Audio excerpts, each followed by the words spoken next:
talk about the reprehensible behavior coming out of Trump and company, threatening to release the tapes of the FBI serving their subpoena on Mar-a-Lago. They're trying to dox FBI agents. They're trying to endanger the lives of law enforcement. An ex-president of the United States is attempting to do that. If you're doing that, you're not a good guy. And if you're supporting that, you're not a good guy. And you're certainly not the party of law and order. You're the party of a mobster, a 75-year-old criminal who doesn't want any information about his life coming out, going back to when he was in high school. They've hid this man's records his whole life because he can't read. He's a drug addict. That's why he raided his doctor's office in February of 17. One of his first acts as president is he sent Keith Schiller, Alan Garton, the Trump Organization lawyer, and Matthew Calamari to Dr. Harold Bornstein's office in the East 70s on the Upper East Side, who had written prescriptions for Trump since the 80s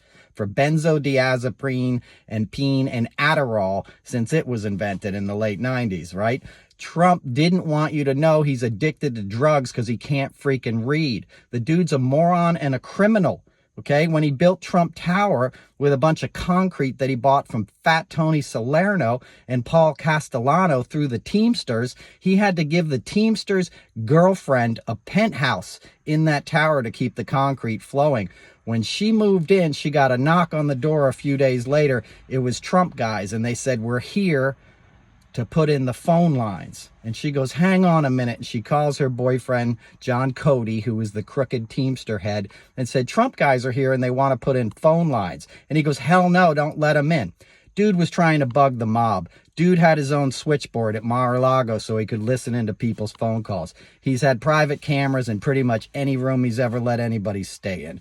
He knows about compromise. He knows about thuggery.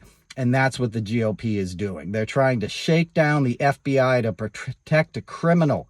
And that in and of itself is criminal. And we have to stop this insanity and reclaim our country. Enough